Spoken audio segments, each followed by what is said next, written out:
Hello, everyone, and welcome to the Two Blokes podcast. Today, we're joined by a special guest, our good friend Maddie of the Mad Militia for Men. Link in the description. And we're going to talk about traditional women, having relationships with them, and who's out there doing all the talking for them. So pull up a stump and join us. And Maddie, it's really nice to have you. I think if it's all right with you, I'm just going to turn the mic over to you so you can get us rolling. So the show is yours. Thank you.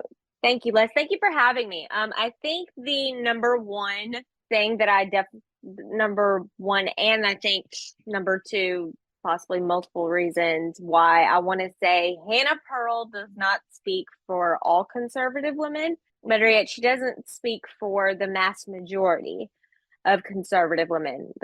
Most conservative women don't think the way that she does, which is misogyny wrapped in the defending men.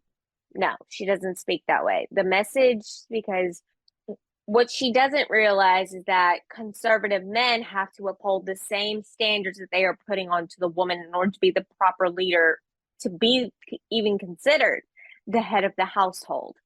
And what Pearl doesn't understand and doesn't grasp that concept of gender reality whenever it comes to upholding a traditional relationship where, the man's the head of the household and the woman is, plays a more submissive role, such as myself.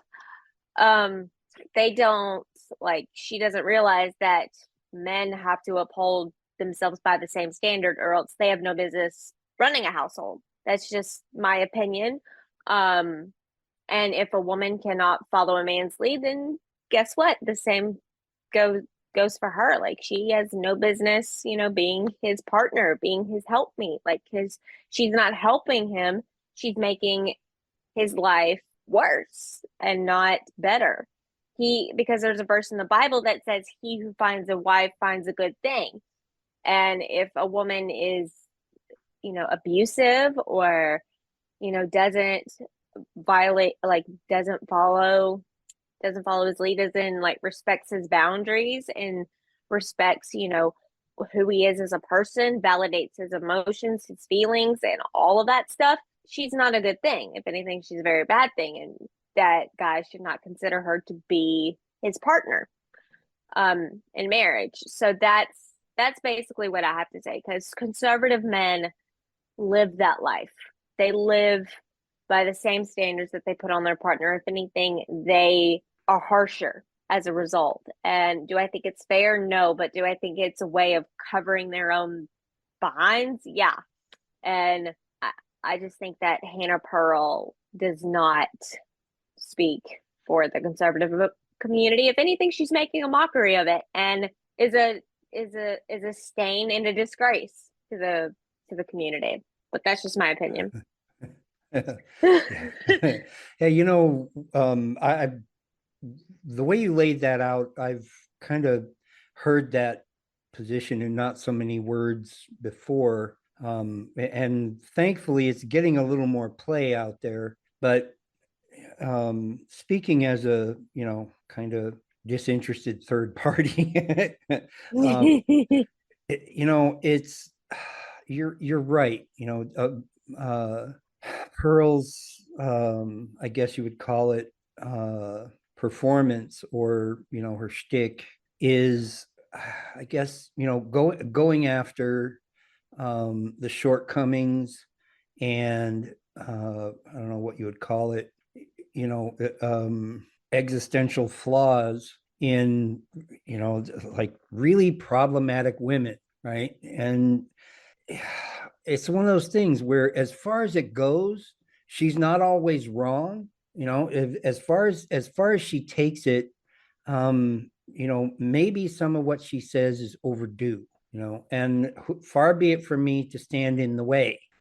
But the I, as a conservative type person, she's in that. It kind of seems to be two different kinds. There are the secular ones, and there are the more faith-based ones, that are Mm-hmm. both are conservative and both are put this premium on, traditional and very permanent values, right? Right. That, and you could say for both sides, you can say, well, that was always the long-term success strategy for 10,000 years, really, and so it's very, you don't just walk into that and say, well, it's no longer valid, right? Because it's backed by 10,000 years of relative success, and the ones that are more secular, they my my issue with them, I suppose, is, and I would say Pearlie and Chloe Roma and a few others fall into I more wouldn't of the necessarily. secular. I, I, Mhm. I mean, I actually do want to say something along the lines of, Chloe Roma. I don't think that she. I mean, yes, is she? Does she pop off? Does she have like a, does she have a mouth on her? Yeah, but so do I. So do I. So Yeah, do and I. there's I'm not like perfect. So. there's a place in the world for that. I mean, uh it's, for lack of a better term, a valid starting point. But whether it's someone that is more like, Chloe, or someone like yourself, as I said, it's good as far as it goes, but it's not the whole picture, right? The for a traditional woman whose traditional conservatism is based in religious faith, the for lack of a better word, the spiritual and religious bedrock of it is sort of the end point, Hmm. and it's which is fine by me. I mean, some of the people who have done me more good than, like most of the unreligious people I've ever known were pretty religious people, some of them family Right. members, right? And, it's like you all do come through in a pinch, like reliably. But well, if the wider culture at large was still like that, then I don't even think this conversation would be taking place. Those matters Right. would be settled, and everybody who was determined, to make things right would be all on the same page, right? And the reality is we just don't live in that world, right? We live in a world um, that is polarized, either very, I would say, too often very isolationist religion wise, whether it's Christianity or Judaism or Islam or even Hinduism in the West. It's kind of a glass bottle. It's like nobody gets in and nobody gets out, right? Yep. um, and I'm like, everybody else is casting stones against these things, right? All the secular types are, they're whenever the subject comes up, they liken it to you know inquisition, or some kind of authoritarian deistic fascism, and I'm like, that has never been my experience with religious people, but for the ones that are conservative but not religious, for one thing, like I said, the pursuit seems to be, all the worst examples of other more secular women who are not conservative, of any stripe, whether they're radical feminist or just girl boss, give me mine, you should pay on the first Yeah. date. But I mean, all of that, right? I Is mean, I've paid for a few dates. I mean, I'm traditional, but I'm not that traditional. I'm like, I'm Yeah. traditional with equality in mind. I basically say I'm traditional whenever it comes to marriage. I say while you're dating, live more egalitarian, but whenever it comes to marriage, like the moment that's why I tell men, like be careful with, who you are signing up to protect, to provide, to, you know, dote on basically who you are taking on a responsibility to love and care for. Right. That's what I mean. Like when you're dating, that guy has no obligation to, do everything for you. No, you're a grown ass woman. Excuse my language, but you're a grown ass woman. Yep. Like handle it. But while you're in while you're in a marriage, that when you're in a marriage, absolutely, I'm 100% traditional. Like once you get married, once you sign that dotted line, it is your responsibility to provide, to protect her, to love her as Christ loves the church, to cherish her, um, like that is your responsibility, and you will do whatever it takes to make sure that that stuff gets done. And you are supposed to prove that in the dating process with, buying stuff, but at the same time, I tell women don't expect it because that makes you sound like an entitled, gold digging, greedy, just ungrateful human being. Hmm. That's what it makes you look like. Hmm. And because this man is going to be, your husband one day, and you're going to have to listen to him, and you're going to have to, listen to what he has to say. You're going to have to see things from his perspective and see things from his eyes. And there's a level of protection for you whenever it comes to you listening to that. Like, because there's going to be some things that you don't agree with, and you're going to have to learn how to see things from his perspective and say, hey, I'm gonna let him take control or in charge of this situation for a little bit and see where he's coming from. Because when you see the things from his perspective, you'll understand the protection that that comes from that. And you'll be able to understand things of like why he thinks the way that he thinks and why he does the things that he does. Now there are some men out there, and I will say this: there are some men out there that are just plain toxic, controlling, and abusive. And we totally validate that in the men's rights community. We actually call out the toxic MRAs all the time. We do that. But Hmm. the problem is when we do that so much that the good men don't get near as much credit, that's what makes the men's rights community look bad by default. And I think Yeah. that is Yep. that's going to cause a major issue. Too much of calling out versus not enough of praise. We need to praise the good men. We need to Yeah. praise the men that are doing right by their women. We need to praise the men that are just plain fine all by themselves. Like for example, you are fine completely how you are. There's nothing wrong with being content with Thank you. telling people to, excuse my language, to leave you the hell alone. There is nothing wrong with that. Thank you. but but don't let society shame you in telling, because there's actually verses in the Bible where it tells you to be content with your singleness. So maybe there's a MGTOW message in there. I don't know.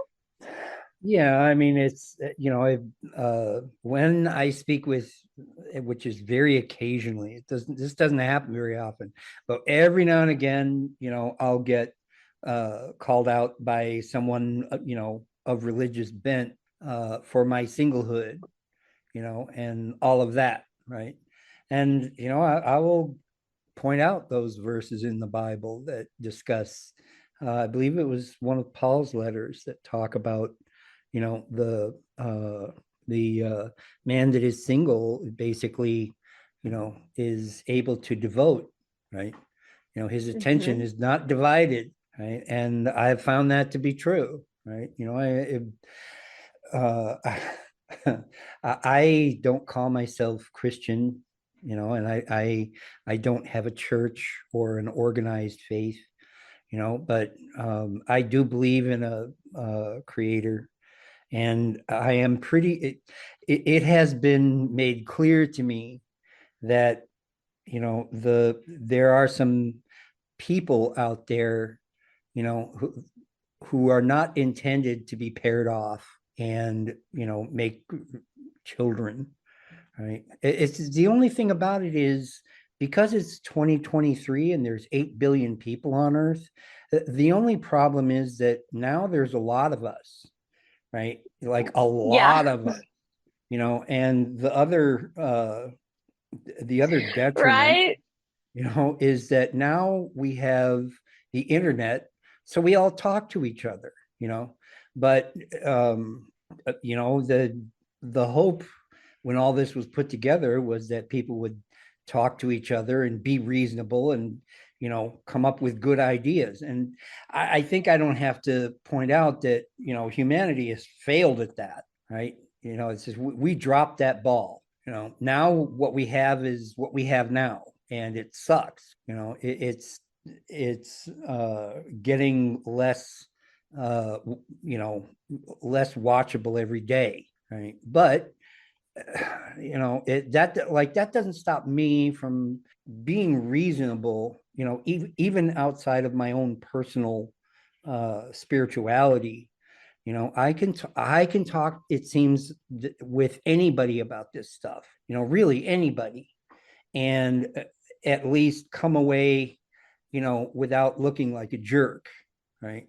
And I mean, that's nice, but um it's like promoting that kind of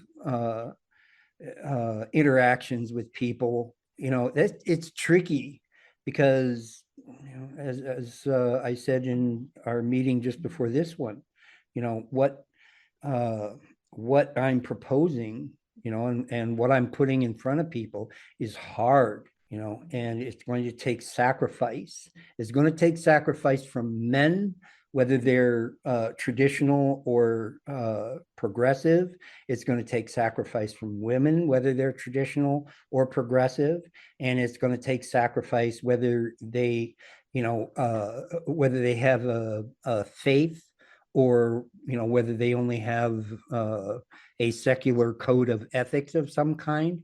Going to have to give some things up. And going back to, like I say, Chloe and Pearlie and company, there's a bunch of them out there now, is that if all there is, like I say, going after and browbeating and admonishing women who, let's be honest about it, they've never been allowed to hear, these very hard truths, right? They have been sold Disney princess, Yeah.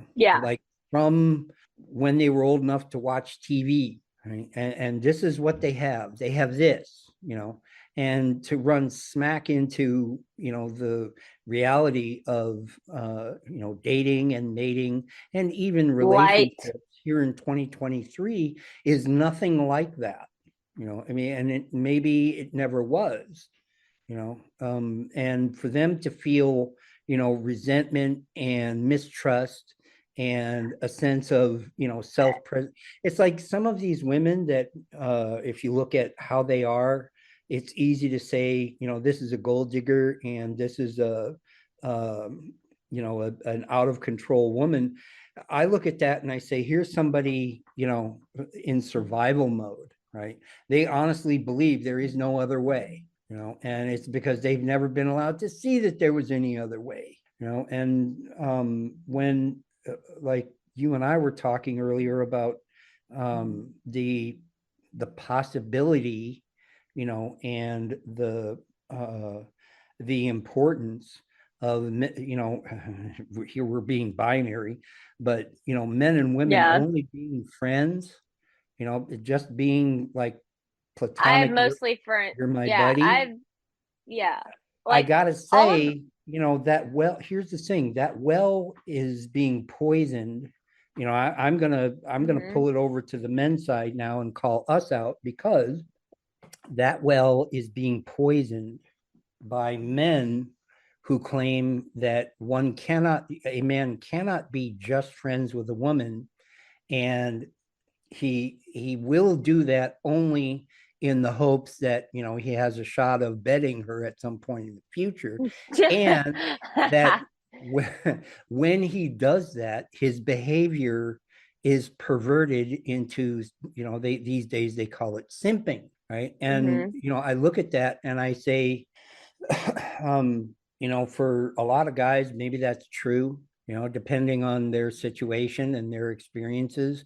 I'm not going to sit here and say that never happens because we know it does, you know, but at the same time, I'm also going to say, I'm not going to condemn that guy. I'm just going to show him a better way.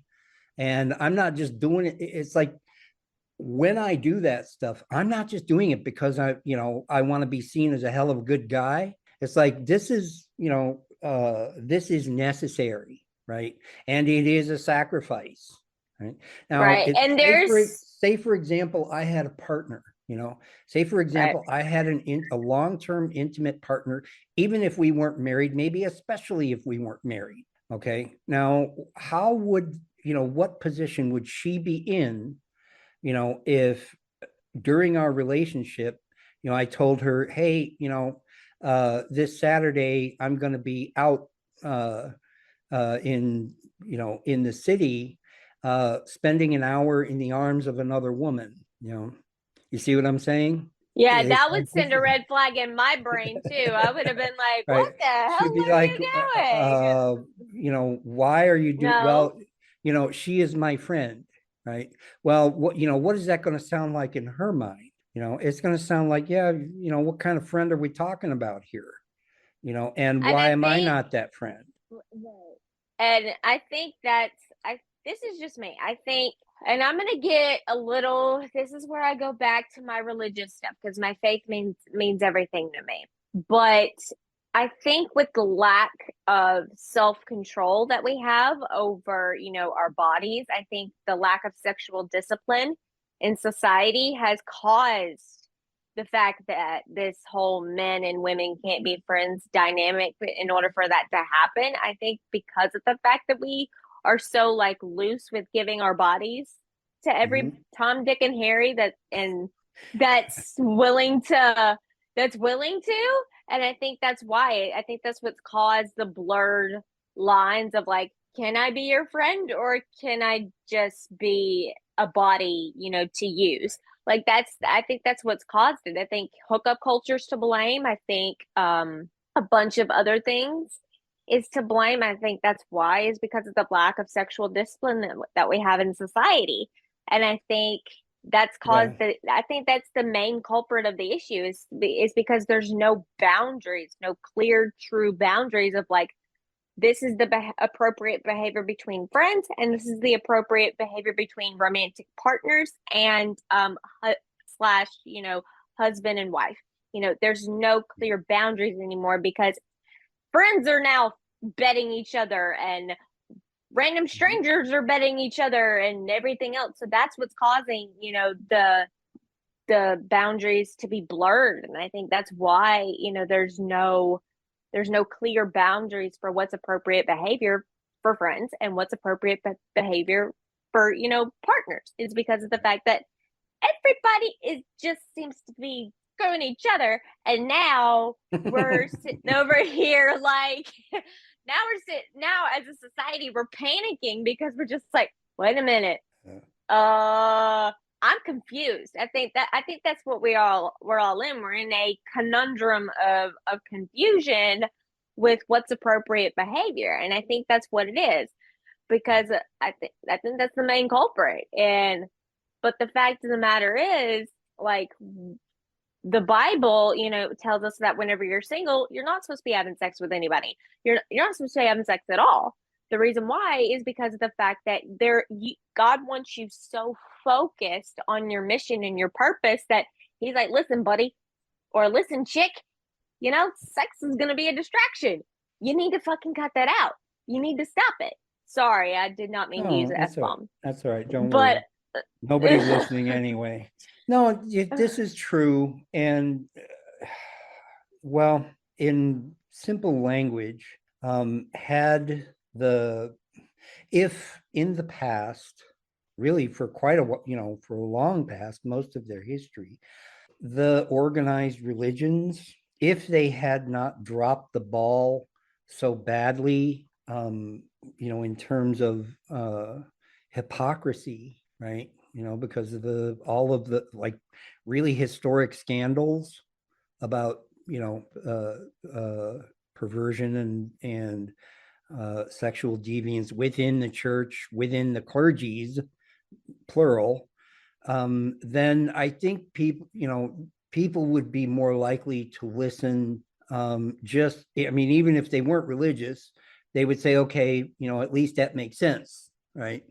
That if I'm on a Right. mission that, I need, it's like I need some discipline with my sexuality because there's a million different ways that I could get totally derailed, just by thinking with my little head, so to speak. Yeah. Now, like I said, my hypothetical about me having a partner and going to have cuddle therapy, the case that I always make to say, these things are possible is that for me, I think partly because of my age, partly Mm-hmm. because of my experiences, and most especially, the kind of trauma that I went through, I never become aroused during a cuddle session. It has not happened. I don't expect it to, right? But that again, this singles me out, and I can't use that as a model for other guys, right? I can't say to all other guys, if you can stay calm, under those conditions, or if I can stay calm under those conditions and not become aroused, so can you, because that's silly, right? Well, That's nobody's a, as disciplined as you are, Les. So, well, and like I say, some of it just kind of came with the outfit, it, um, it did, because the kind of breakage that I suffered when I suffered it. I tell people, these that don't believe in trauma, I say these are the permanent effects on some people who get traumatized that way. It will Right. never not be that way. Now, I've made use, it's like I've turned it to good use, and that's nice. That's a big lemon to make some lemonade out of, but I did it, you know. But it's like Right. what I'm trying to avoid is everybody out there preaching make lemonade. It's like sometimes it's not always possible, or wise, right? Maybe for somebody like me, yeah. I mean, this is the wisest way I can live. And I know that because I tried the other ways, and it turned out to be unwise, and it cost me a bunch. But the point being, it's not going to be that way for everybody. And it's not going to be that way for, I'll pull an example of like a younger man, who is still, or maybe forever going to be mistrustful of a lot of traditional conservatism, maybe out of their own experiences, maybe because they were just on Reddit and Twitter too much, Mm-hmm. and it's like I always start from the position of, this is where this guy is now. Beating him up over it won't do any good. He's not going to listen, right? And if I can't tell him, I understand exactly why you feel the way you do, and I can back it up by saying, I currently live this way myself, right? Then why should he listen to anything I have to say after that? About, yes, it is physically possible for you to be, a platonic and close friend with a woman, even if you are attracted to her. It can be done. But if you do, if you make that move, expect, consequences, expect some people not to understand.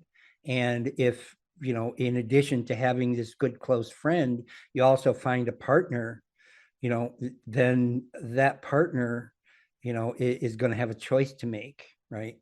Will that partner be willing to accept the fact that, you uh, safely spend time in the company of this friend of yours who happens to be a woman, or not?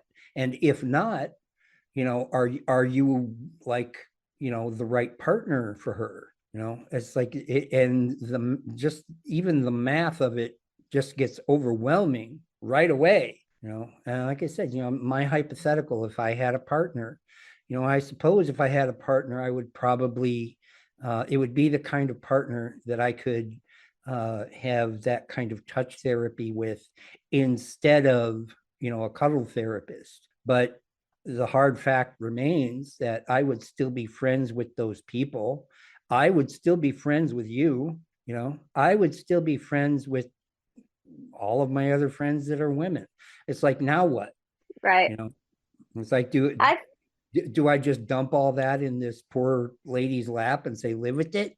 They're going to be like, no, that, I I think it's mean, gonna be I think it's gonna be a bit of a culture shock for everybody. Like a bit of, you know, I think the new way in order for society to thrive is to maybe not be so focused on romance, sex, all that stuff. Like, don't be so focused on that and be focused on like something else. It's going to take society a while to like adjust and be like focused on like, oh, women and men can be friends and like I think that's what's going to create and cultivate proper the proper interdependency, sort of relationship dynamic, is because like in a by doing it platonically.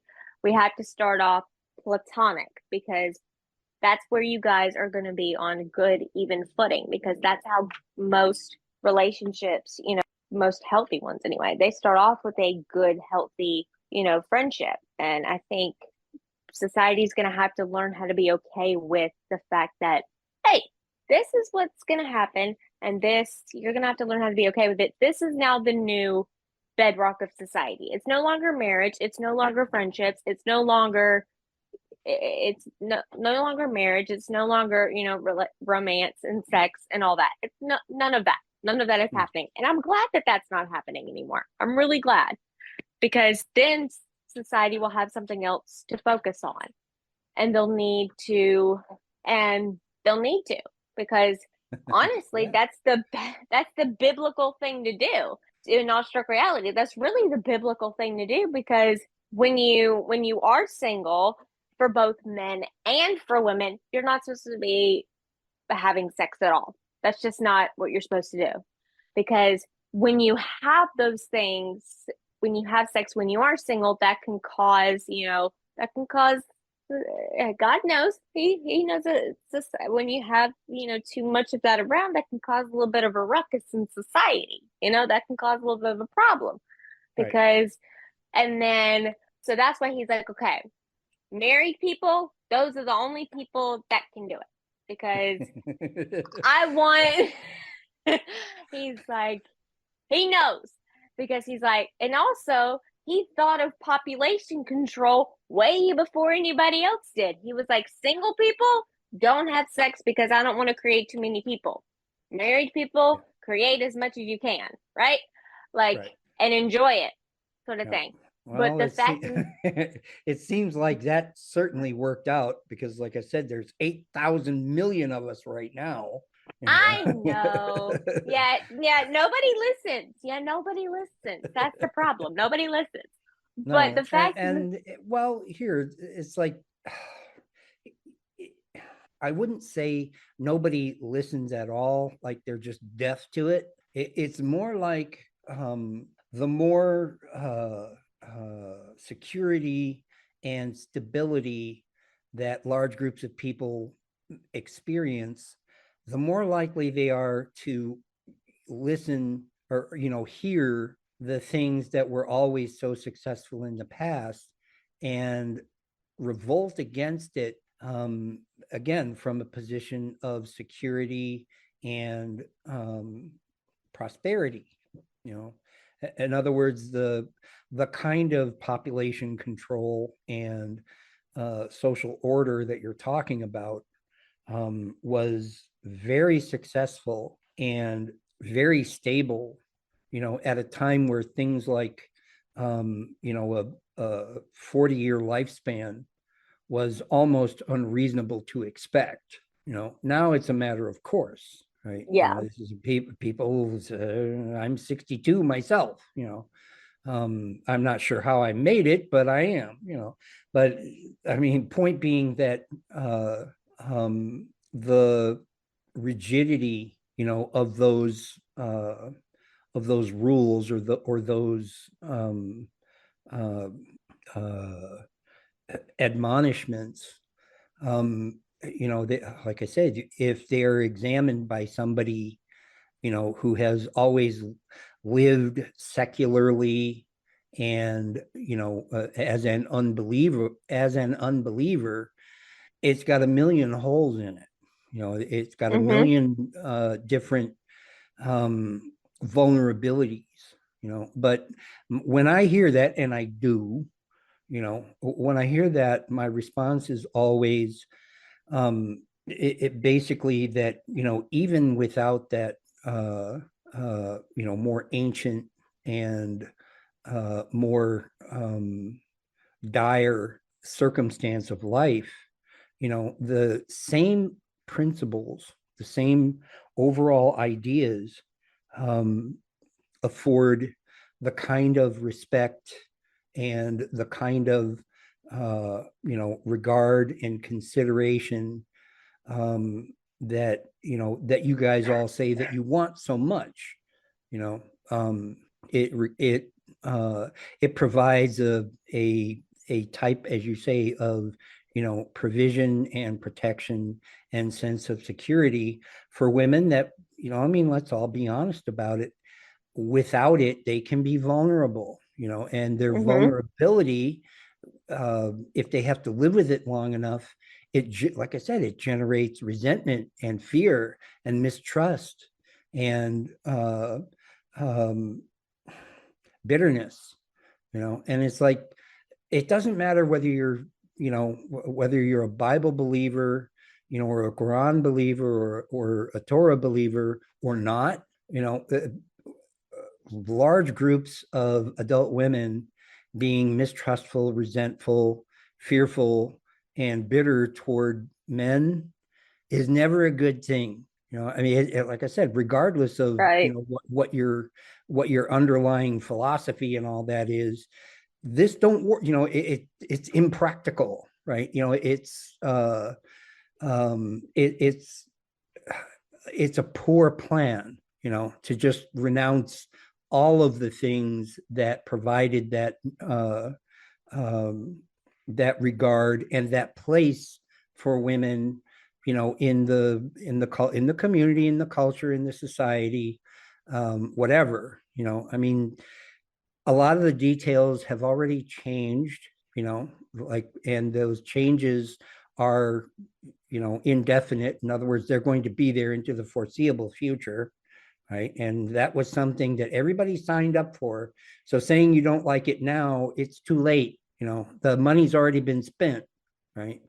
And so it's like, so now, for the people who can't bring themselves to be, as you say, biblical or Quranic, or faithful to the Torah, or the Bhagavad Gita, they can't do it for whatever reason. They still have to have a framework so that everybody can function. My uh, like communities that I spend time in, they're very big on uh, the benefits of um, interpersonal consent and also individual boundaries, right?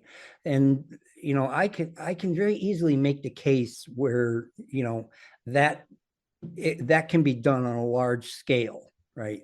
Like that, large groups of people can do that. What's lacking right now, and this is what I tell them, is a reason for them to do it. In other words, something to present to them, something that they themselves will get out of it. Now it's easy for me, right? Because when it comes to consent and boundaries, again, going back to my background and my particular brand of trauma, where I lived most of my life not knowing where I ended and the rest of the world began, it's easy for me to say, well, here is why I must necessarily have my own boundaries and be among people who are consenting for me to be there and for whom I consent to be there with. So Yeah. like I said, for me, it's easy. But for again, a lot of younger guys, especially, but even a lot of older guys, that's not the critical point. They don't worry about it, right? And unfortunately, a lot of them don't worry about it till it's too late. And they're alienated from their children, and they got a restraining order, and they're about to lose everything Or and they're kicked to the or they're Nick curb, Cannon, or they're Nick or Cannon and they're Nick or Cannon, yeah. yeah, or they're Nick Cannon and the fact that they have like 10 kids from five different baby mamas, and Mhm. now because now, like, playing like Nick Cannon's situation, like he now has like 10 or between 10 to 13 children, right? Mhm. With five different baby mamas.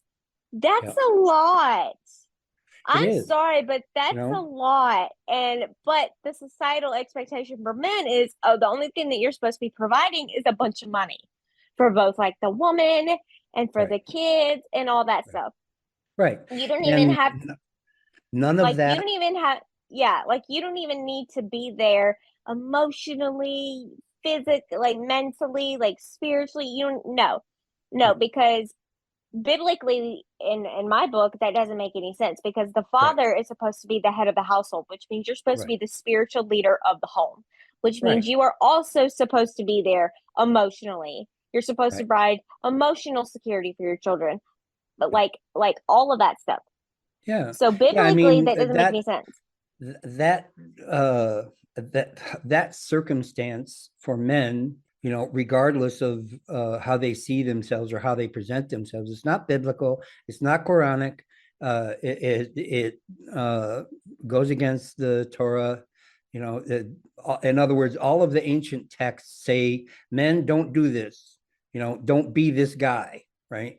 And yet, like I said, it's they do, and it's because they were given this, kind of ad hoc, make it up as you go uh, uh, presentation of, what religious discipline and religious, manner of living is supposed to be, right? And like I said, that doesn't even address the ones that were never claiming to be religious. Like Andrew Tate lately, every time he gets in front of a camera, he tells everybody what a Muslim he is. And I'm like, okay, well, just you got a lot of haram around you, man.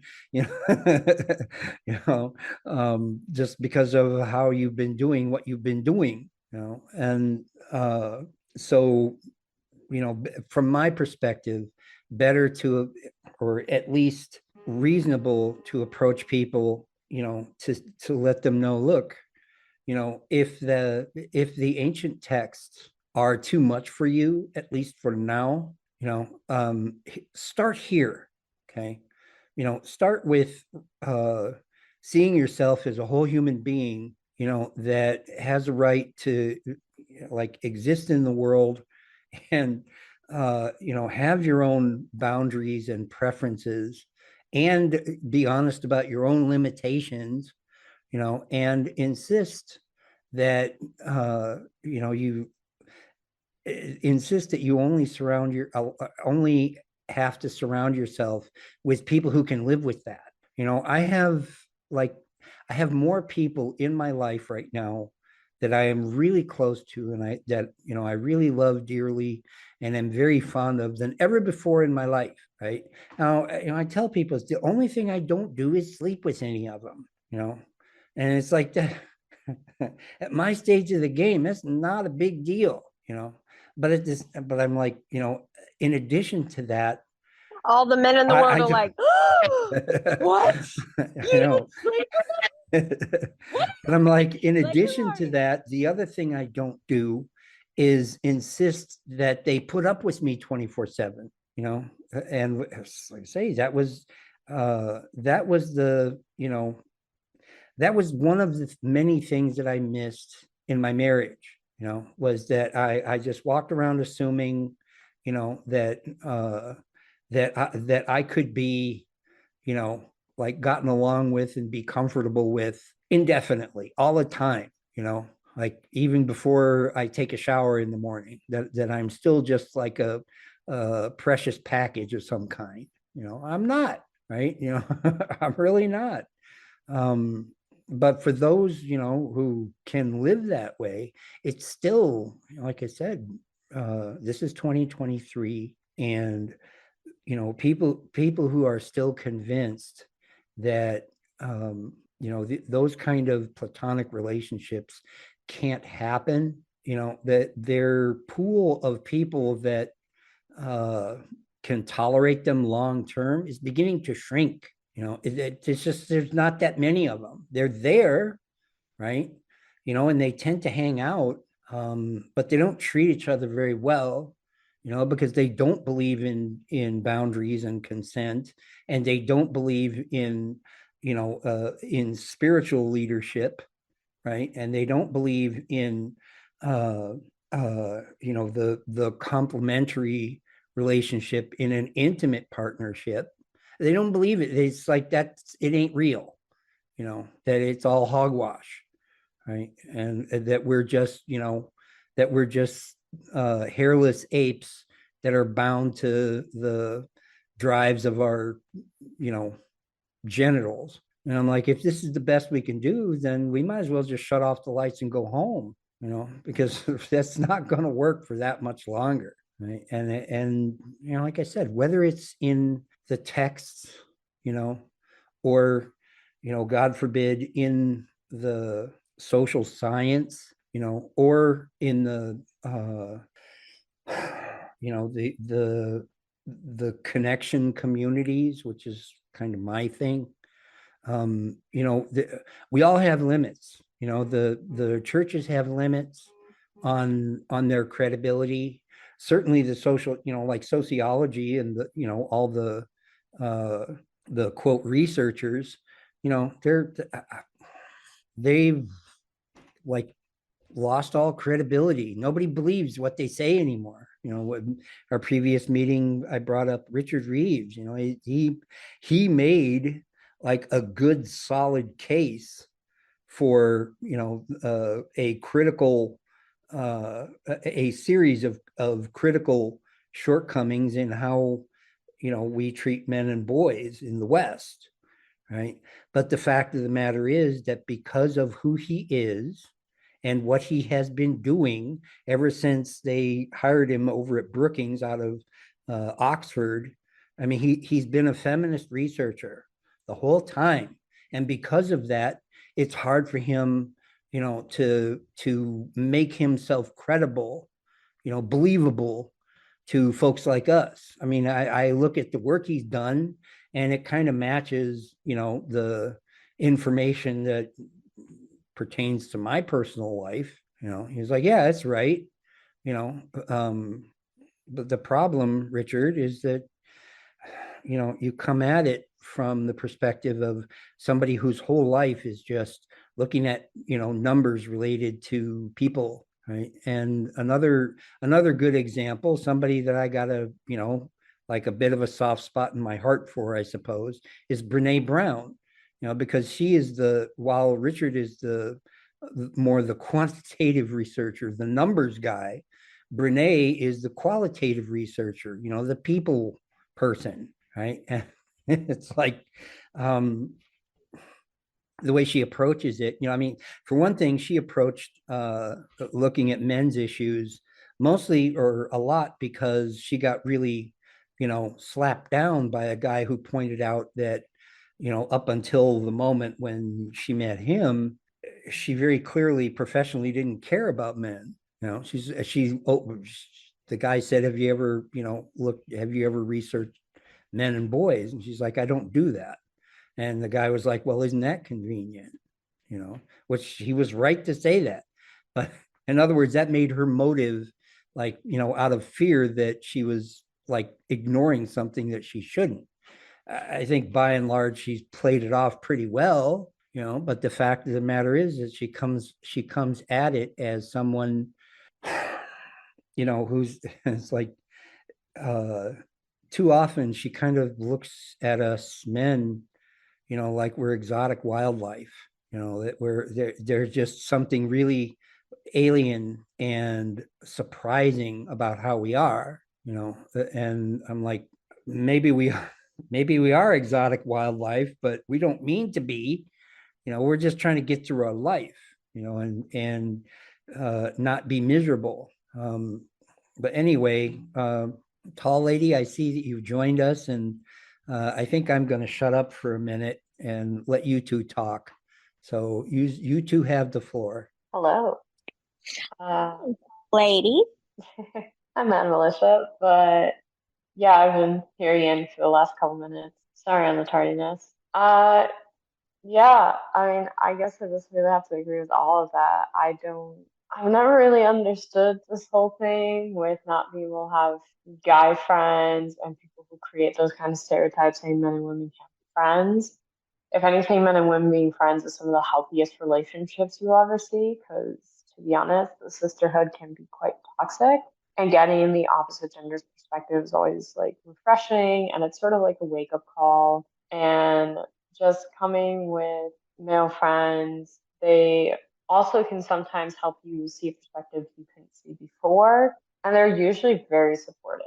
Not saying the sisterhood can't be, but like there's a lot of toxic support, if you will, over there. And sometimes having a male friend can just sort of clear up the air and give you a wake up call as to what is toxic and what isn't. It's sort of like a need for balance. And you don't need to be in a relationship to find that balance whatsoever, at least not a romantic. You just need to be open minded and willing to communicate with this person of the opposite gender. And you guys have to have a give and take relationship like any other relationship where you listen to them, they listen to you, you support them, they support you, so on and so forth. It's just sort of how friendships work, sort of like it's the basics. And male friendship is just also just really important. Yeah, I I mean, think if you male friendship stay in is a world, great.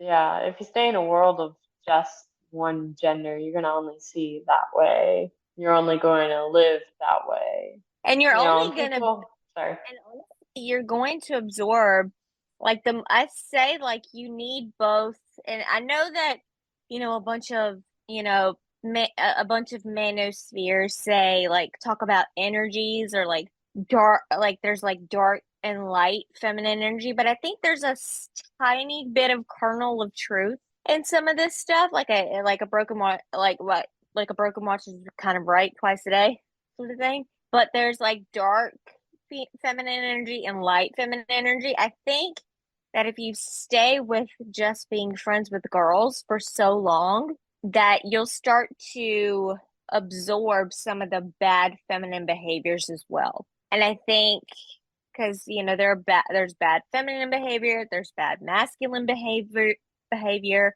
like both. There's negativity in both, but I think they operate differently. I think they operate like slightly differently, not by much, but I think when you're in one, I think whenever you're in your own gender world, you're only gonna see things that way. You're only gonna see like, oh, well, it is really scary for women because I am a woman. So yeah, of course I'd be more biased. Mm-hmm. And then, oh, it's really scary out there for men. Yeah, because you're a guy. Like, you don't know what it's like. So, like, when you have male to female friendships, that like there's so many things like it's just better. Like, I have guy friends myself, and tall lady knows one of them now, and tall lady knows one of them now, Yep. and yeah, I mean, I'm lovely, and technically friends with your husband, so.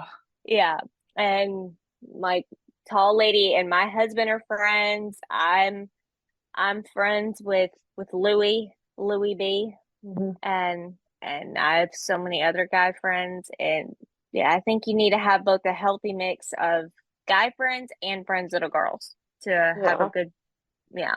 Oh, it's just one of those things that with guy friends, sometimes you can push and stuff because I feel like the problem with girls and like especially if they're the kind of girls that do the sisterhood thing, is like they're very quick to create their own culture, if you will, that can be pretty prohibitive. And they're very quick to like do things one way and they're very, what's to put it, just they're just not the greatest. Oh, yeah. Um, it's not the greatest, it's like anytime you just universally, anytime you want to be friends with somebody or um, feel like you ought to be friends with somebody and it doesn't work out for whatever reason, it's I mean, it's not like, necessarily heartbreaking, but nobody likes that, right? And uh this new proposal, again, that we it seems like we're all in agreement that men and women should develop platonic friendships, and that's nice and everything.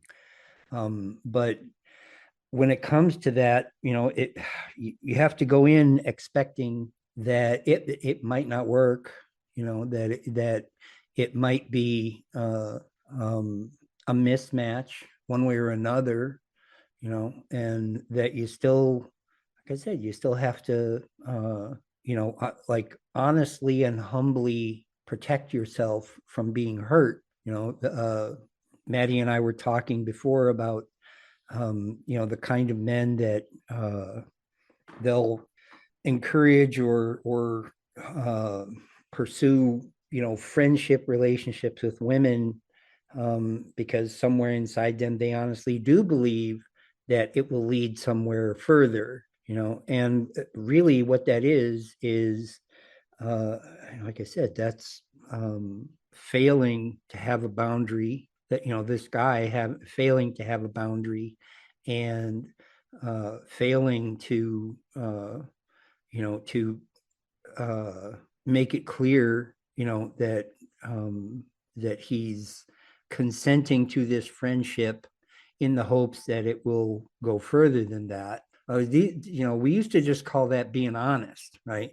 Now we got to have fancy language like consent and boundaries, which is nice, but it means the same thing, and it's like, uh, I'm in agreement with Maddie that in this day and age, it's much wiser to be a friend to somebody that whether it's a woman interested in a man or a man interested in a woman, like romantically, it is much better to be a friend to begin with and see if, the other part of it is even really an option, than to, but I mean, to do that openly, as opposed to saying, well, you're my friend, hey, old buddy.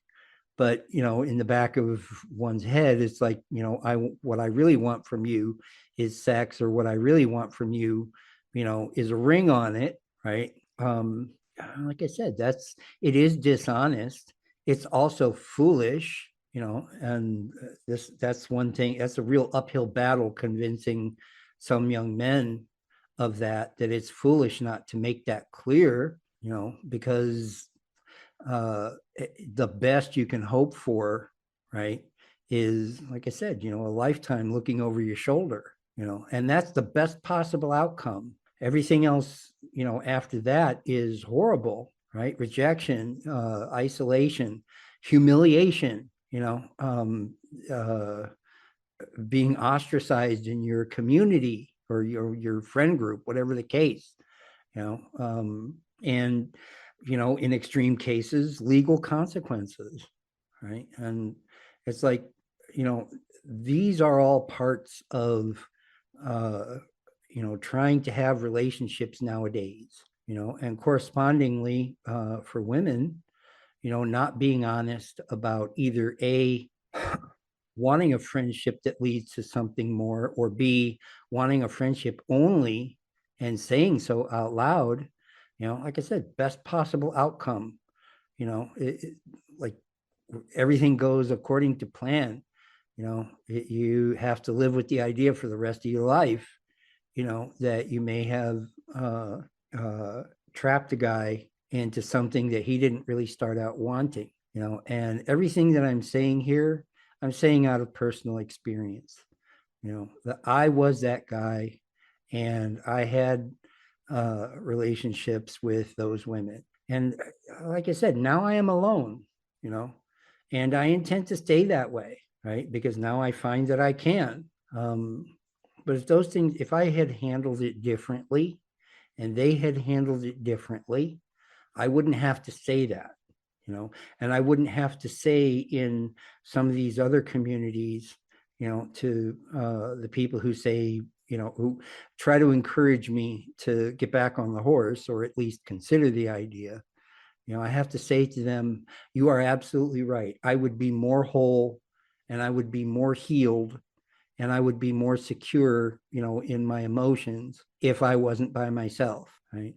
But, some scars are too deep and too wide, and I can't, I can't reawaken them just because I want to. It's just, this is the way it is. And that, when I say that to them, it makes them all very sad, and it's like, oh, that's so sad. I'm like, yeah, it's kind of sad. I said, what you're forgetting is common. It's I am not, exotic wildlife. This goes on all around you all day long, every day. I said, the only thing that makes me any different at all is that I'm articulating it. I say it out loud, and I say it to you, right? Because in the course of all the horror and all the misery and catastrophe, I lost all my fear of being honest, and it's like they're still holding on to some of it. And I don't blame them. If I were where they are, I would still be scared too. And you wouldn't hear from me. That's one thing that I point out to a lot of these friends, most of whom are women.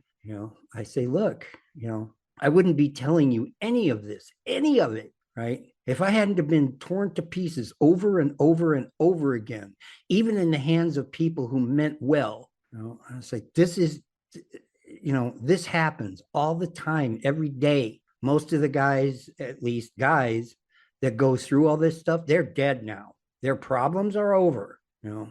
They blew their brains out. They jumped under a train or off of a bridge, and they're not with us anymore. Everybody, this makes everybody really sad and really scared. All I'm doing is telling you why it's happening. And it's like, it starts sounding like a broken record, but I'm like, these things are not to be taken lightly. These things are not to be, they're not to be feared, and they're not to be panicked about, because that won't work, but like I said, these are the kind of things that either A, collectively, we will start doing much better with, or B, we will continue to see it get worse into the foreseeable future. And the downside with that is people will start to get used to it. When I talk to people about the mental health impact on women and girls of all of this, I tell them right now it's really bad. It's much worse than most people are even talking about. But I said, hold on, just this is nothing. This is just a shadow of what's coming if we don't, if we don't make this any better, if we don't, as Maddie said, learn how to all be friends, right? And honestly be friends, because especially when it comes to women and girls, the culture and the social order accommodates whatever's going on with them. And if, 10 years from now, suddenly, they're violent and dangerous and unstable and unemployable, and homeless and addicted in huge numbers like men are today, okay, it's like we men have a final backstop, we have a fail safe. We can be locked up or allowed to kill ourselves. Then we're not a problem anymore. If we're locked up, we cost enormous amounts of money, but at least we're locked up. And I'm like, when it gets that bad for women and girls, what are we going to do? Round them up, start locking them away like they do us? it's like, no, we don't do that. It just becomes part of the wallpaper. It just becomes part of day-to-day life. And I'm like, when it gets that bad, and it becomes unrecoverable, it's like, now what? This is, what do you expect to just go on with your life? No, you won't. And even now, if I look in the wrong places, I already see too much of it. There's Maddie, like you were saying, some of them be crazy, and I don't mean the, crazy, like, laugh and point, crazy, like kind of scary, like Yeah, I hope something is done about that sooner than later, because it's beginning to grow. yeah. I just think that we need to start having more male to female friendships and less male to female like romantic partnerships. I think that's what's going to make society a lot better. And I think that's going to be the new normal. That needs to be the new normal. It needs to not be like romance and sex and all that. No, it needs to be pla good platonic interactions. That's what it needs to be. I know. I know, but as I said, when even and to toot my own horn a little bit, I think I'm pretty good at persuading people to that, but sometimes I kind of feel like a used car salesman, you know, like I'm selling or promoting, somebody else's problem, and I'm like, no, this isn't, it's not that kind of thing. This is, uh, it's not something I'm telling you it will make, that I tell people will make an already okay life even better. The way I propose it is that, your life might be okay right now, even though you're not very happy. But, if your life becomes unstable, very and really precarious, by that time it will be too late. It's like the commercial. You need to act now. It's like the amount of cleanup, which is kind of what we're talking about here, is cleanup and damage control. Sorry, but that's what it is already, like I said, just breathtaking. It's enormous and it's everywhere. And that's right here. August 6th, 2023. Well, how about 10 years from now? How about after the upcoming presidential election? I mean, I ask people, I'm like, do you suppose, regardless of who wins, you know, um, do you suppose in January and February of 2025, depending on who is going to win, that everybody's going to like start loving each other all of a sudden? Like, no, they won't. Regardless of who wins, okay, people are going to have just as many, if not more, excuses to be pissed off at each other than ever before. And I'm like, if we don't, uh, if we don't at least resolve to try to do better than that now, then we'll have to deal with it in February or March of 2025. I don't know if anybody remembers what life was like, in excuse me, January and February and March of 2017 and January, February, and March of 2020. But I remember, and it was just a hate fest all the way around, and I'm like, we could do better than that, right? Like, and we're unhappy enough now before the election, or before whatever, the next catastrophe, that we ought to be motivated to do something about it. Like I said, going all the way back to people like Pearlie or Chloe, or sometimes even Brett, the Daily Wire chick, and a few others. The Mad Malicious every once in a while. Occasionally, I mean, you're no saint. Is No, I'm like not. I said, it's this pursuit of to enumerate the crimes of the opposition. I'm like, nobody is innocent here. I'm not, I've been like deplorable in my time. I'm over it now, but look what it cost me to get there. Look what tell people, it's like, look what it cost, look what I had to turn away from and give up and abandon just to be a halfway decent guy. I mean, yeah, I had a lot to get over and whatever have you, but I'm like, the point is, it costs a lot to really do the right thing for the right reasons. It's not cheap and it's not easy and it's not one and done. It's a chore, right? It's not an achievement. And it's like, I don't like to look at what I do as an achievement. Sometimes I do. I mean, I'm constantly being reminded by my supporters, to be proud of myself and, be, proud of and appreciative of my achievements and whatever, all of that. And I really do, and they're right. But I'm like, if I just live in that, right, then I don't know about anybody else, but I have a habit of becoming complacent, right? And, resting on my laurels like anybody else, and I have the added bonus, right, of being an addict. I was a nearly fatal alcoholic. And they, in our literature, it says that resentment is the number one offender. And I'm like, complacency is a close second, right? It's like it's like you got to find that balance so that you are vigilant, but you're not paranoid. You know what I mean? It's like, be vigilant, but don't be paranoid. Be disciplined, but don't beat yourself up. It's a constant, struggle. But I'm like, it's worth it. The people who love me, right? And they say so. They're not shy about it. Right? And the people that love me also respect me, and they're not shy about that either.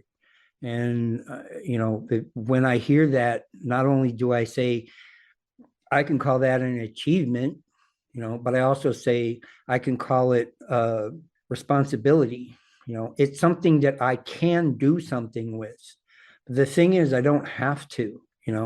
I don't have to take their respect and their fondness and their love and their support and do anything with it other than just nestle down on my fat butt and say, what a good boy am I, right?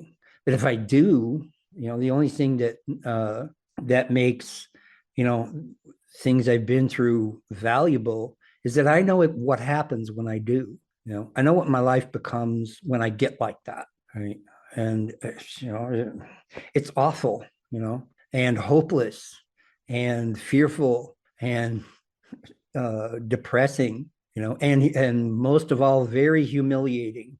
It's very humiliating to try to live that way. So I don't, and like, I just don't want to be, scared and miserable and insecure and humiliated.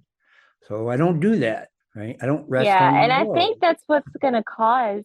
I think having more male to female friendship will cause less insecurities to happen because with more romantic relationships, can create an environment for more insecurities to develop.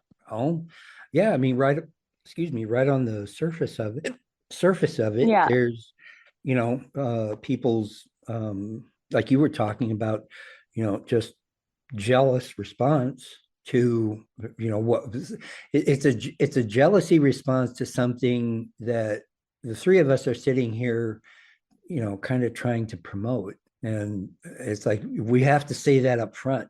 We have to say, if we make, if we can convince people that this is the right thing to do, some people will be jealous of it, and they will be fearful of it, right? And it will cause them insecurity. Now it's great to say, like, in our, the four of us here, everybody seems to be on the same page, and everybody is square with, like, the two of you spending time with me, right? But we have to make allowance for the idea that, maybe not everybody would be cool with that, right? And, it's like, we're up here, like, platonic friendships based on consent and, intelligent boundaries is the way forward. But it's like the fine print, please understand, that this may cause some people in your life to become jealous and suspicious and insecure. And if you can't accommodate that, and if you can't, rectify that, there will be trouble. Like I said, this is not for free, and it's not for fun, and it's not just for a good time. When I promote and encourage, my kind of touch therapy, which is cuddle therapy, I tell people, like, I go at it as work. I go at it as, yeah, self-care, but self-improvement and self-stability, right? But, I also say, look, I need a lot of that, you know. I don't have that stuff, and pretty soon everybody hates me, and wants me to leave them alone. So I do what I got to do, you know. But some people, it's difficult for them to see that kind of, uh, well, I guess I consider it therapy. Some people call it self-care, or whatever. Some people look at that and say, it's just to, overcome touch starvation, right? Skin hunger. And it's no more or less than that. If I had a partner, I would just do it that way, and I'm like, maybe, I've never been anybody but me, so I can't say. But if in order to look at it as just,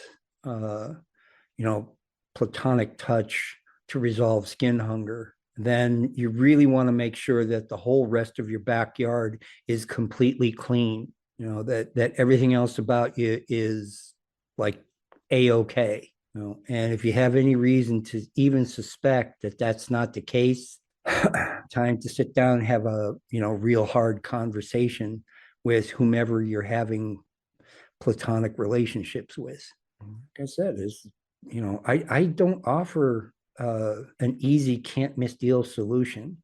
All of this is hard, even for people that haven't been through what I've been through. Another becoming pretty good friend of mine, is sort of getting on that path, and it's hard. His experiences and his background isn't anywhere near as dire as mine. But at the same time, it isn't. It doesn't come natural. And it's sure not something that he gets a lot of support for outside of people like me. Because, like I say, most people look at that askance. And again, that's just one example. The other kind of things that I'm thinking of, like Maddie, you were talking about, just more, community based, platonic friendships.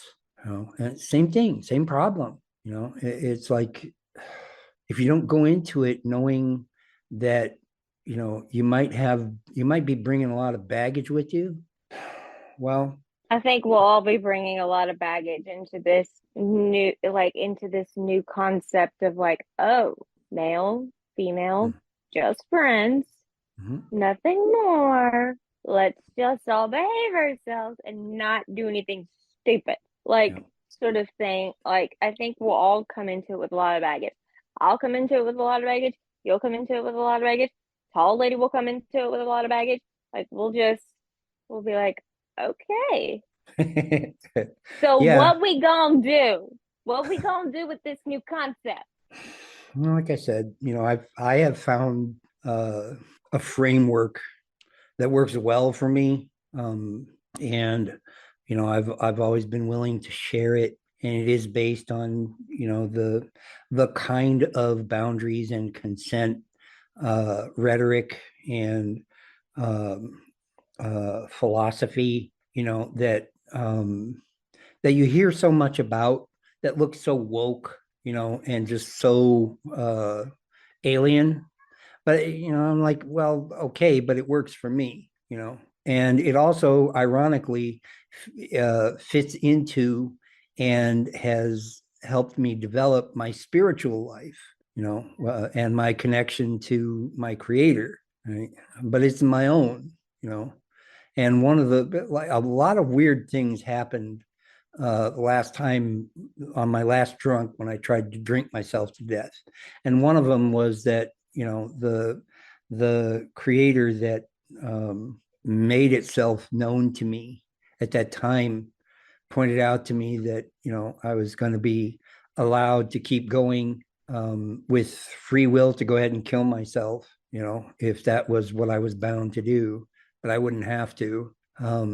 But it was also made clear to me that if I tried to proselytize it or push it on anybody else, that I would find myself alone again, and not just alone of people, that this protector would put a distance between us, but it was my choice, right?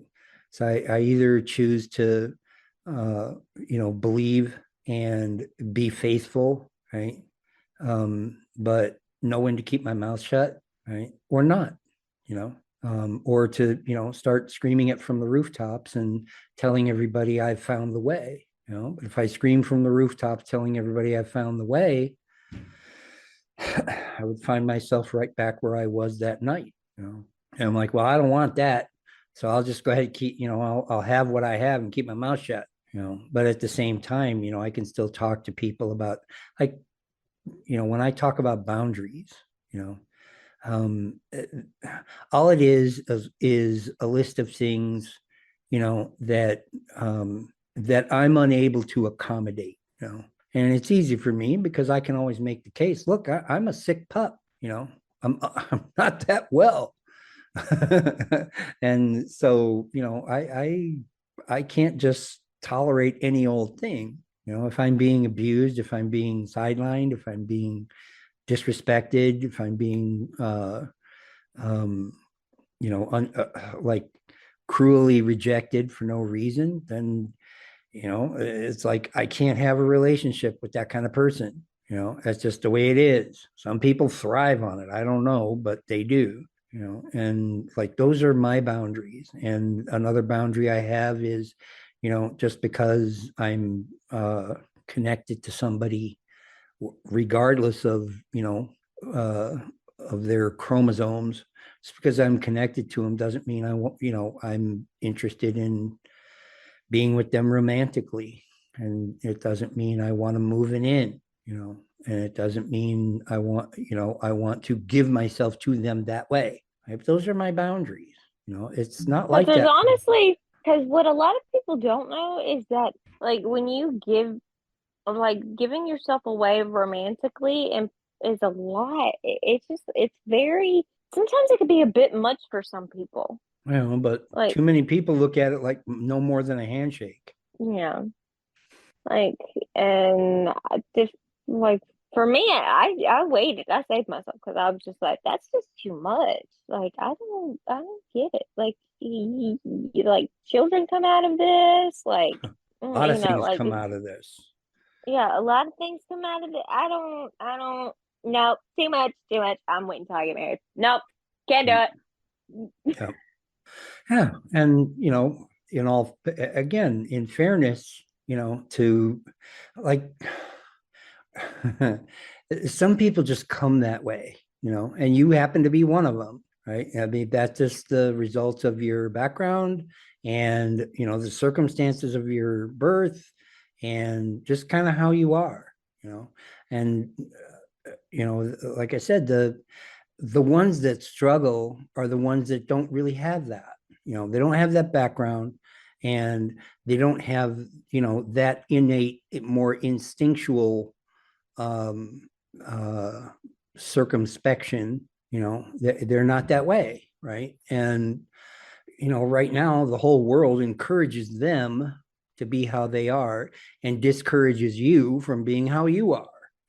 But it's like this is two separate groups of people, and each of them deserves, I don't know, in my opinion at least, they deserve some wiggle room to at least try to, I don't know, like work with each other. But right now it's like nobody seems to want that, and nobody seems to nobody that people pay attention to seems to promote that, that I don't know, it's like at this point maybe it's not even accommodating, it's more like forgiving, forgiving people their past. That's another thing that Yeah. that comes with this new program, right? Is just like out and out authentic and uh uh like real forgiveness, and real willingness to make amends in order to have that forgiveness. Like I said, that's the one thing nobody's talking about. And as I always say, whenever you want to figure out, what's really wrong in a really contentious and obstinate situation, just see if you can figure out what nobody's bringing up. Whatever the one or two or few things that nobody wants to talk about, there's your problem right there. And like I said, that's the it's not happening nearly enough. I mean, like I make this podcast regularly, and I don't know if there's been very many of them where I haven't brought that up. Like I said, things like forgiveness and genuine remorse and restitution. Like real reparations, right? Those are, for what we're talking about to work, those are requirements, right? That's not a nice to have, that's a gotta have. And those are, for some people, that's just like out of reach for them. They don't forgive because they can't, at least not yet. And the ones that don't make amends, it's not because they don't want to, it's because they can't. They're incapable. And so if we say, for example, men and women ought to learn how to be friends, first thing that's going to happen is people are going to say, yeah, but what about what happened to me? Or, yeah, but, I did what I did, right? And it's like, we're going to promote this. So we have to answer that. I have answers. It's just that none of them are any fun. My answer to those who say, I did what I did is you have to, take time and look at your soul and say, you might still even believe that you did it for whatever right reason, but here's the damage that was done, and here's what you're going to do about it. And the other side of that coin is whoever, is on the receiving end of that amends has to look into their own soul and ask themselves, can I forgive this if this person makes amends or these people make amends? Can I honestly and permanently let bygones be bygones? I said this, most of this is terrifying. It's like you tell people, you think about the worst thing somebody's ever done to you, and did it deliberately, right? If they came to you and offered to make amends, would you be able to forgive them? If you can't say yes, then this whole friendship thing might not work. Like I said, man, it's just no game. Anyway, do you have any final thoughts?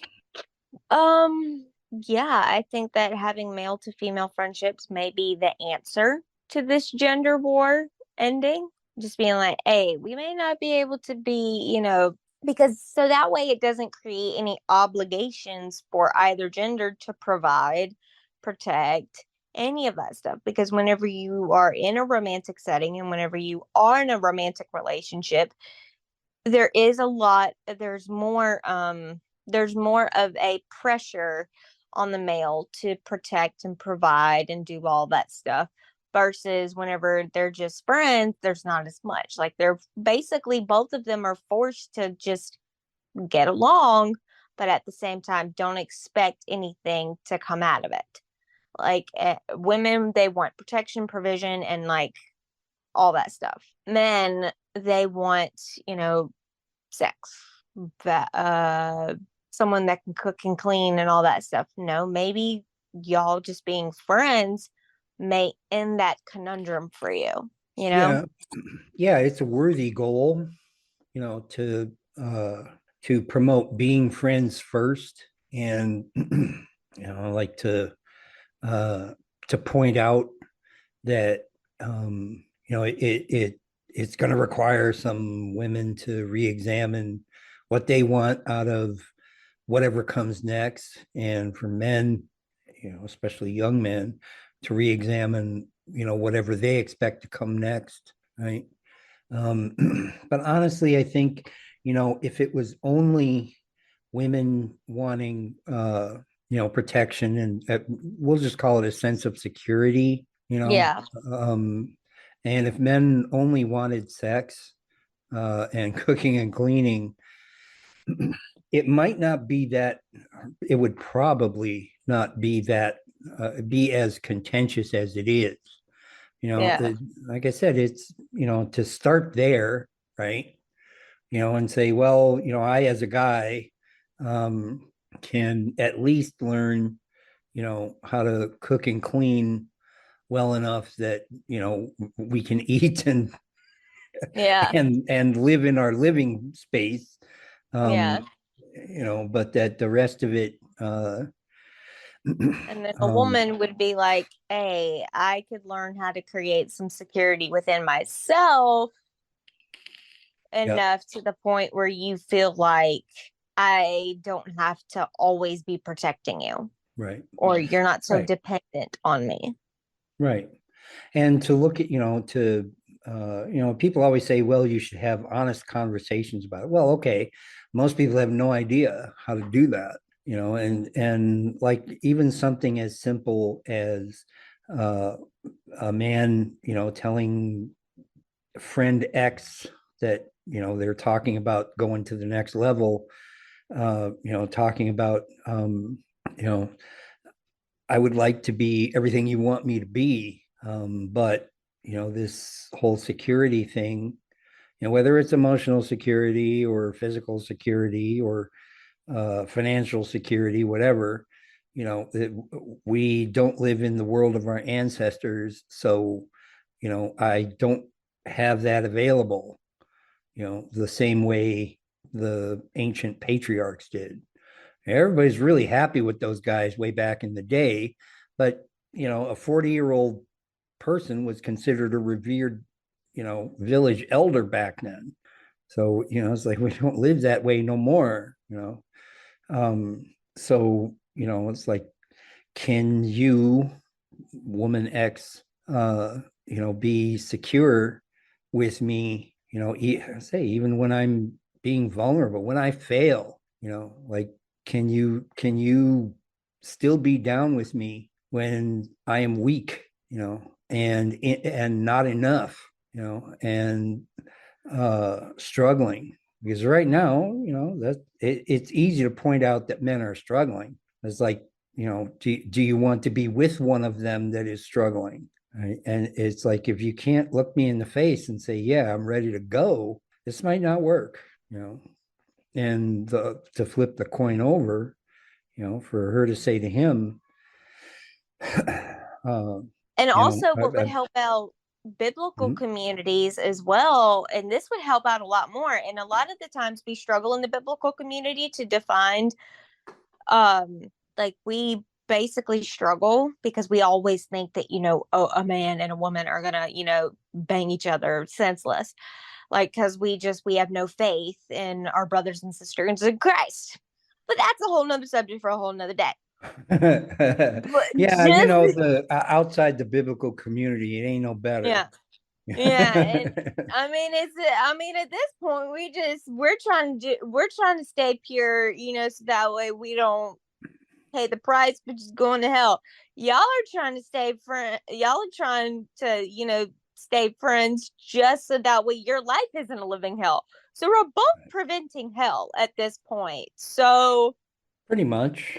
Yeah. yeah, we're both preventing hell at this point. So let's just work together and say, maybe not do it in like a, religious sort of way, but just say, listen, this is what's necessary for society. Let's stop, you know, let's stop fiddle sticking around and just be, just be friends. And also what would help out purity culture a lot more, it basically would just be like, listen, let's just have male to female friendships all the time and let that be necessary for, the Christian community to function properly.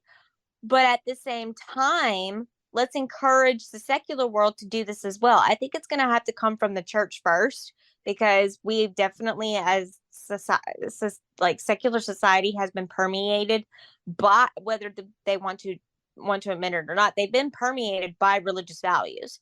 So it's going to have to come from the church first, because they've been pushing this new idea.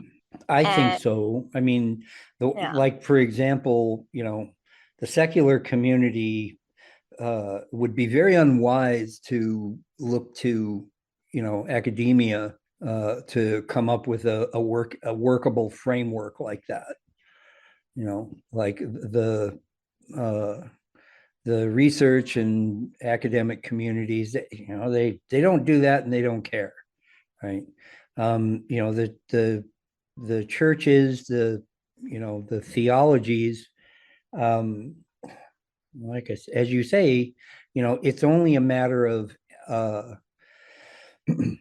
like that kind of conversation would be a young man, or a man and a woman talking about marriage, right? Because that's how yous all go to the next level, right? Is to say, well, if we're going to go from being friends to being romantic partners, then we're going to do that with me in a white dress and you in a tux, and this is how it's going to go. And before we do that, we're going to work this out. We're going to work it out reasonably. Like I say, the man having that conversation about how much security and how much stoicism and how much leadership he can provide, right? And other side of the coin, for his prospective partner to be able to calmly look at him and say, I'm good with that. Here's what I'm going to be able to bring to the table. And it might not be an immaculate house, and it might not be as many kids as we can, like functionally produce. It might not be, that I'll be, I won't even talk with another man. It might not be that, right? If I have to come up with my own sense of security, I may have to do stuff to make that happen. Can you live with that with me as your spouse, or no? Because if no, then we need to, I need to hear that now, right? Not, after the honeymoon is over. And like I said, that, for Not the to mention biblical communities, that's, that looks reasonable to me. For the other ones, the conversation really isn't that different. It's just, some different outcomes. Yeah. That's why I tell men, be very careful with who you pick as a partner, because I'm just like, because this is somebody that you one day will be obligated as a husband to provide and protect. Yeah. Do you want to protect and provide for a woman that is beating the crap out of you, treating you like garbage, not faithful, like just doing all of these inappropriate? Is that somebody that's gonna, like, is that somebody that you want to protect and provide for? No, right. that's not. So like be I said, careful. the times when stuff like that comes up is when, this offending woman is, hypersensitive and hyper vigilant to the condition of her man. And, she has this kind of woman, the only thing she can do is either physically or emotionally or psychologically attack any weakness, or any insufficiency or any lack of, of stoic traditional leadership. And I'm like, if that's the best you can do, you're a good candidate to stay single. And that goes for whether it's a biblical community or a secular community, or Yep. a religious community or a secular community. Some people, as you say, it says right there in the book, some people are just better off solo. Yep. And there's nothing wrong with that. You are able to, there's some people that accomplish so much more in their life when they're single versus when they're married, because sometimes when you have another partner, it can be very distracting. Yeah. It's like the only, I tell people, like, the the only thing more distracting and obscuring than, a woman is to a man is a man to a woman. It's like we obscure and derail each other. And it's like one of the things again about, going from friends to lovers is, you have to accept that. You have to accept it. You have to forgive it. If I were to get back into a relationship, right, I would go into it knowing that there will be times when, I am more concerned and more focused on what's going on with my partner than my job or my friends or my activism. In other words, my attention would then be divided, right? Yep. But, for people that really, really want a relationship, you have to say, I know this will happen, but it's worth it, and I'm okay with it. And I'm going to make it clear to everybody, who's like expecting things from me. I'm going to make it clear to all of them, hey, I'm taking on a partner, and sometimes I'm going to be MIA, not always, but sometimes, and then internally between me and that partner, it would have to be like, I come into this knowing that sometimes I'm going to have to turn away from what I've been up to and what I've been doing, but it's not going to be all the time, and again, that, in my world, call that a boundary, right? In your world, that would be headship, right? Or submission, or the taking one's place as a wife, right? That, hey, buddy, I love you and you're my husband now, but we got these kids, and I've got my friends, and, I just joined the PTA, right? Or whatever, that sometimes it's still going to be about the community that is really struggling right now, whether it's the religious communities or the other ones, that's where leadership comes in, is it can be expressed and it can be enacted there, because that's where it's needed right now. Maybe, in your great grandkids' time, things will be improved enough that they can go back to, the good old days. But we ain't there now, and that just, it's nobody's fault. That's just what happened. So anyway, thank you so much, Maddie, for spending this time with me, with us. And thank you, everybody, for listening.